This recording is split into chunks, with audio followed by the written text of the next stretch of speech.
His Excellency, the Prime Minister of Sweden, His Excellency, the Prime Minister of Finland, His Excellency, the First Deputy Prime Minister of Poland, Ministers, Excellencies, and dignitaries from other countries, Governor of Maharashtra, Chief Minister,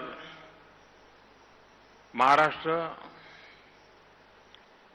Minister of State for Commerce and Industry, invitees, industry leaders, ladies and gentlemen. I'm delighted to be part of the celebrations of the Make in India Week.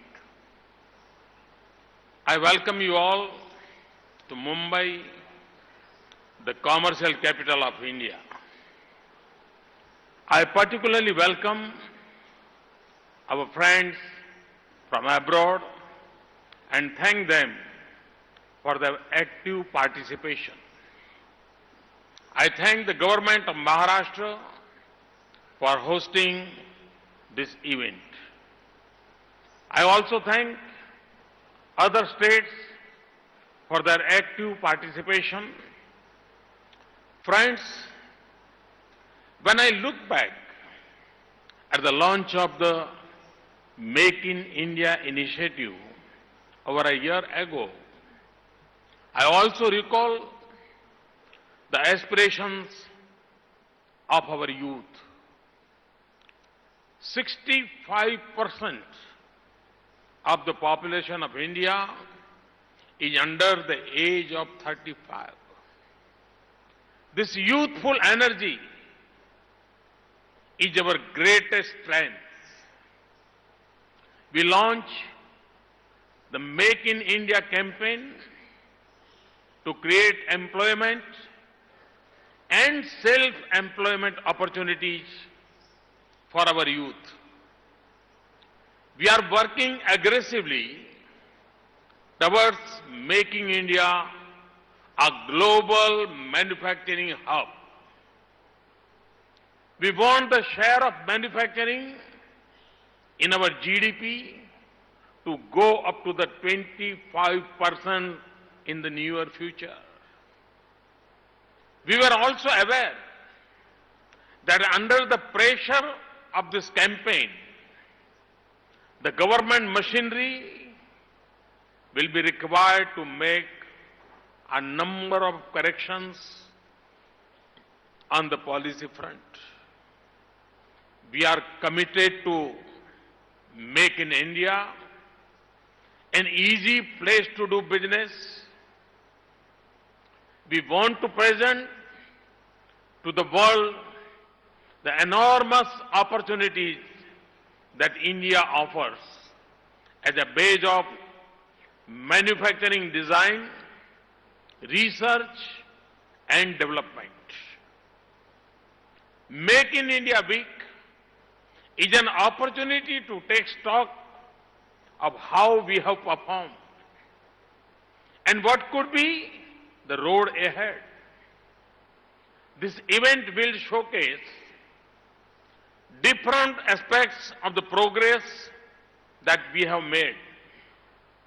This is the biggest multi-sectoral event and exhibition ever held in India.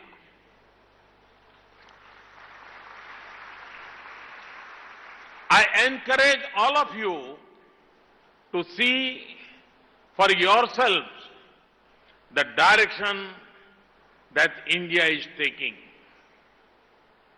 Let me take this opportunity to share my thoughts. In a year's time, Make in India has become the biggest brand that India have ever created. Both within and outside the country, it has captured the imagination of people, institutions, industries, media, and the political leadership. This is because it reflects our collective desire to engage in productive activities. It also reflects the global need to produce things at lower cost. It is forcing us to make correction and increase efficiency. It has encouraged us to integrate with the world on equal terms. Let me give you some concrete examples of what we have done. Today, India is perhaps the most open country for FDI. Most of the FDI sectors have been put on automatic approval route. Our FDI inflows have gone up by 48% since the day my government came into office. In fact, FDI inflow in December 2015 was the highest ever in this country. This is at a time when global FDI has fallen substantially. We have carried out a number of corrections of the taxation front. We have said that we will not resort to retrospective taxation. And I repeat this commitment once and again. We are also swiftly working towards making our tax regime transparent, stable, and predictable. We have laid all-round emphasis on ease of doing business. In the manufacturing sector, we have taken decisive steps to simplify process and rationalize provisions. This includes licensing, cross-border trade, security, and environmental clearances. We have announced attractive schemes in several sectors, including electronics and textiles. We have made substantial policy corrections in the defense sector.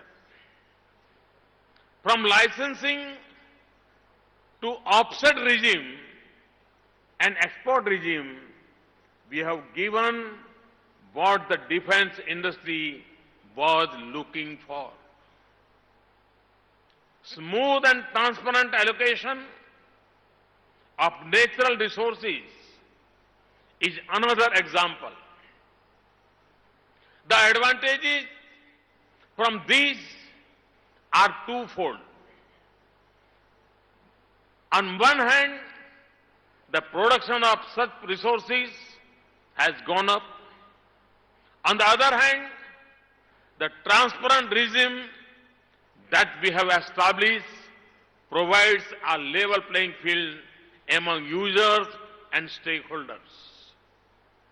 This year, we will record the highest ever coal production.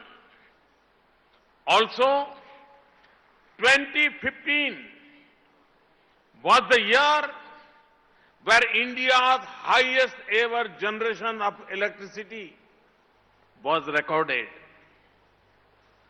On the issue of safety of properties and rights, we have already enacted a law for fast-tracking of arbitration proceedings.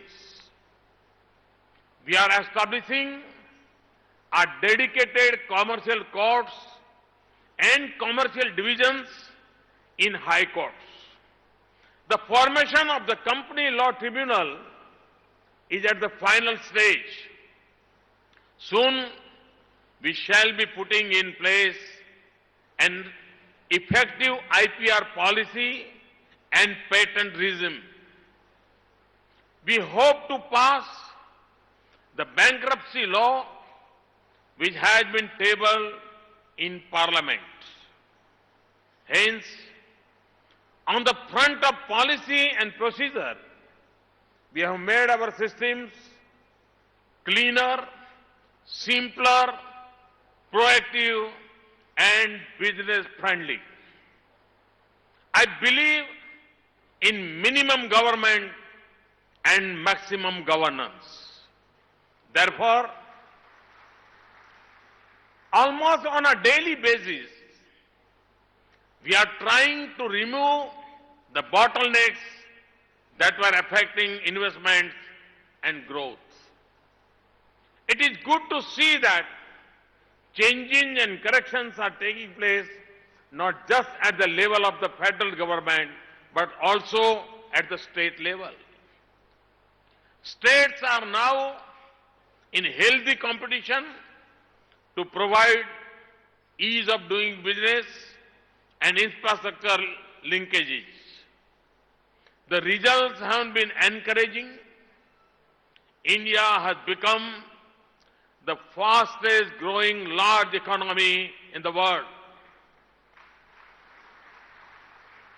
We will end this fiscal year with well over 7% growth in GDP. IMF, World Bank, OECD, ADB, and other institutions have projected even better growth in the coming days. In 2014-15, India contributed 12.5% of global growth. Its contribution to global growth is 68% higher than its share of the world economy. Let me also mention some other indicators. India has constantly been ranked as the most attractive investment destination by several global agencies and institutions. We have jumped 12 ranks in the latest global ranking by the World Bank on ease of doing business. India has improved its unaided ranking of investment attractiveness from 15th to 9th. India has jumped 16 places on the World Economic Forum Global Competitive Index. Moody's has upgraded the rating of India as positive.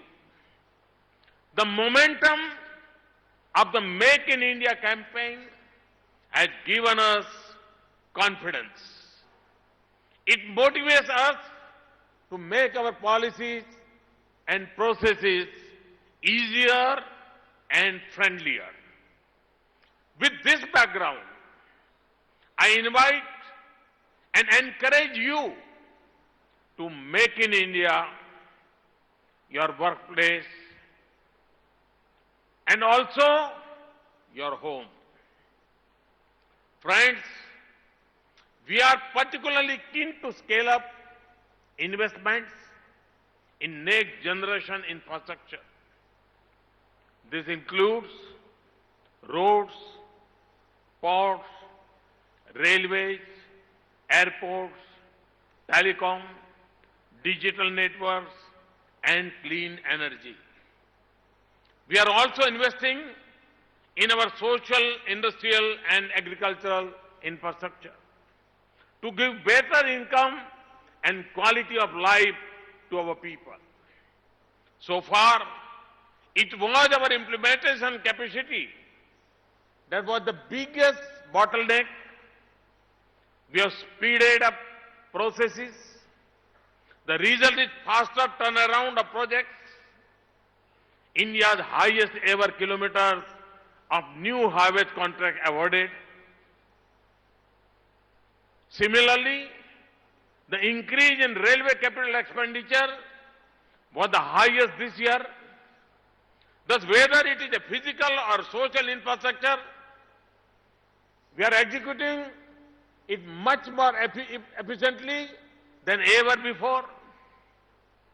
Another bottleneck was financing. To enhance financing, we are trying to innovative ways.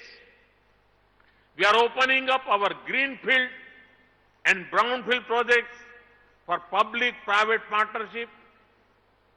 With strong fiscal discipline and by plugging leakages, we are trying to provide more resources for infrastructure.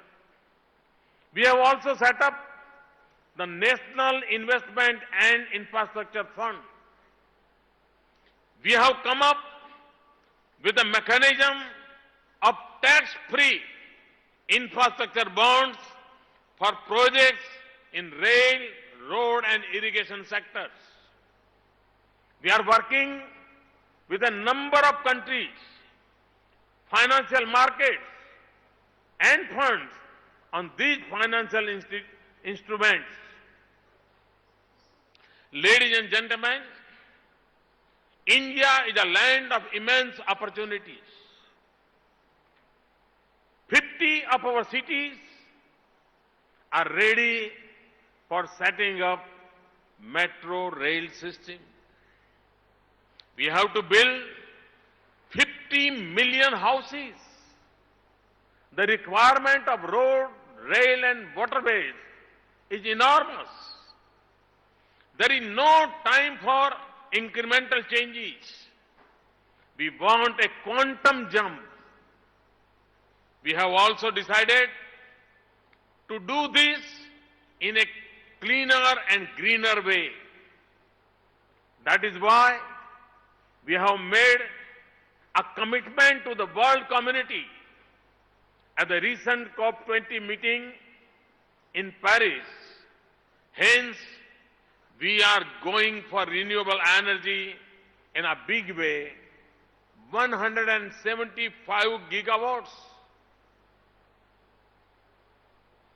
I lay great stress on zero defect and zero effect manufacturing. We place high emphasis on energy efficiency, water recycling, waste to energy, clean India, and river cleaning. These initiatives are directed at improving quality of life in cities and villages. These initiatives provide you additional avenues for investment in technologies, services, and human resources. Friends, India is blessed with 3 Ds. These are democracy, demography, and demand.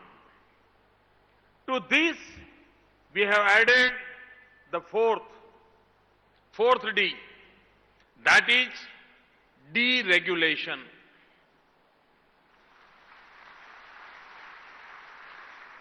Today's India is this 4-dimensional India. Our judicial systems are independent and time-tested. You will not find all these elements in any other country in the world. With these strengths, India offers you a solid platform to test and launch your making and designing capabilities. In addition, our maritime location makes it easy to market products in several other continents. We are trying to further enable and harness this vast potential with path-breaking initiatives. Campaigns like Digital India and Skill India have been designed to prepare people to take part in these processes. We have launched financing schemes which are dedicated to promote entrepreneurship. We are giving loans to Mudra without any collateral. I have also impressed upon the banks to particularly finance young entrepreneurs belonging to the scheduled castes and tribes as well as women. Only this will realize the dream of Mahatma Gandhi, who wanted industry to be run in villages and cottages. Only this will realize the dreams of Dr. Bhimrao Ambedkar, who advocated the need to move surplus labor from agriculture to other occupations. We are soon going to strengthen this process further under the banner of Stand Up India. I feel that today our domestic industry and investors are feeling much more confident and optimistic in spite of an uncertain global situation. When we started the Make in India campaign, manufacturing growth in the country was only 1.7%. This year, it has improved substantially. In the current quarter, manufacturing growth is expected to be around 12.6%. The composite PMI output index has climbed to an 11-month high of 53.3% in January 2016. The total number of investment proposals during the last 8 months is higher by 27%. We have recorded the highest ever production of motor vehicles in 2015. As many as 50 new mobile phone factories were set up in the country during past 10 months. Electronic manufacturing has grown sixfold to 18 million. 159 electronic system design and manufacturing units, popularly known as ESDM units, were established in India in 2015. As per estimate of certain agencies, the Indian job market is now on a strong footing. For example, the Monster Employment Index of India stood at 229 in January 2016, which is up by 52% over January of last year. Similarly, on the trade front, India's highest ever software export were recorded in 2015. Also in 2015, our major ports handled the highest ever quantity of cargo. These are very good signs. I would like to give our industry some friendly advice. Do not wait. Do not relax. There are immense opportunities in India. You should take advantage of the renewed interest of global players to work in India. Many of them are looking for technological and financial collaborations with Indian partners. This includes high-tech sectors and high-valued areas like defense production. I assure you that if you take one step, we will walk two steps for you. In a competitive world, improving managerial and technological capacity is essential for survival and growth. From press shuttles to pollution control, from health to education, from agriculture to services, our young entrepreneurs and startups are showing us newer and faster ways for enterprise and delivery. My government is committed to support them and tap their energy fully.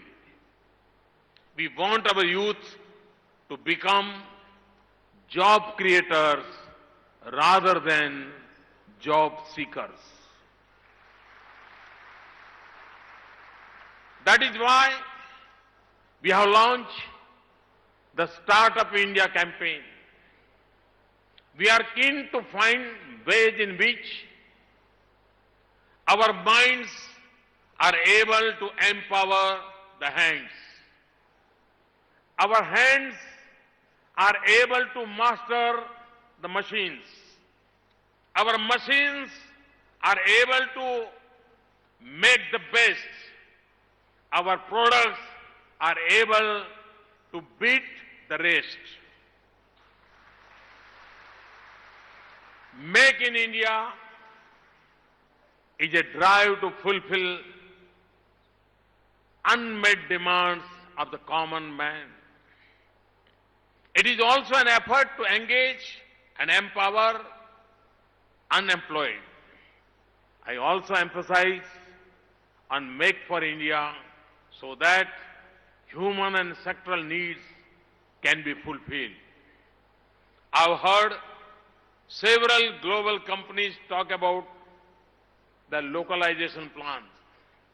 Thus, this campaign has the capacity to boost the Indian economy and also brighten the global scenario. Friends, I've been saying that this century is Asia's century. My advice to you is to make India your center if you want this century to be your century. I invite everyone sitting here and also those not here to be a part of India's unfolding story. This is the best time ever to be in India, and it is even better to make in India. Thank you very much. Thanks a lot.